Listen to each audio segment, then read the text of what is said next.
Kung maka-encounter ng problem, unahin munang i-check ang volume, charging, at network ng device mo. Kung hindi pa rin gumagana, kontakin mo agad ang GCash support para matulungan ka. Don't worry, covered ang business mo anytime.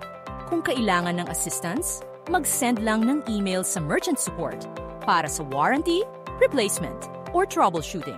Kung ang damage ay dahil sa mishandling, meron na itong fee. Kung product defect naman, papalitan ito ng free, basta within warranty pa. Ang galing! Naayos mo agad ang mga issue. Ngayon, siguraduhin nating safe ang business mo araw-araw.